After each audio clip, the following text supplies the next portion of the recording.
Hare Krishna, dear devotees. My name is Vraja Vilasini Devi Dasi, and welcome back to You're Not That Body. Today I'd like to share with you a small story from Srimad Bhagavatam, Canto 10, Chapter 10, Text 13, and it's called May You Again Become a Mouse. A mouse was very much harassed by a cat, and therefore he approached a saintly person and requested to become a cat. When the mouse became a cat, he was harassed by a dog, and the same thing happened. He asked to become a dog. And then he was harassed by a tiger. So you see where this is going. The saint allowed him to become a tiger. When he became a tiger, he came back to the saintly person, and the saintly person asked him, "What do you want?" The tiger said, "I want to eat you." Then the saintly person cursed him, saying, "May you again become a mouse." A similar thing is going on all over the universe. One is going up and down, sometimes coming back as a mouse, sometimes a tiger, and so on. All living entities are promoted and degraded by the lords of nature, but if one is very fortunate by association with saintly persons, he gets the seed of devotional life, and this life becomes successful. So that was a really nice story. So I've just got a few realizations of my own to share. The first thing is that there's two ways that we can learn.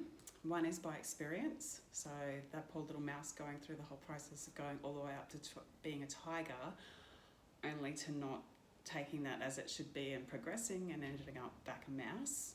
And the other one is by hearing. So a more intelligent person learns by hearing rather than going through experience.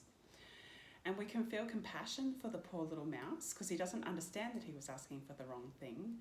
But by the time we come to this physical human body, we should be able to understand that because we can take these lessons on board. We can choose to be what body we want to come back in. So to the mouse, a cat body looks good, and to the cat, a dog body looks good, and so on. So he got his wish, he became a cat, and got that wish and became to be a dog. But throughout all of these bodies, the spirit soul was still the same. So it was still that same mouse inside, the same soul of that mouse. It's just that each time he came back, that soul came back in a different body. So rather than wishing for a better body, to be rich, to be born to another country, to another family, we can learn by hearing instead. So rather than going through that physical process of learning that. From the Vedic scriptures and from our spiritual guides, we can learn these lessons and come back as anything until eventually we learn enough to be able to go back home, back to Godhead. Our spirit soul should be nourished, and we should give this one life to Krishna in devotional service. And in that way, we can work our way back home, back to Godhead.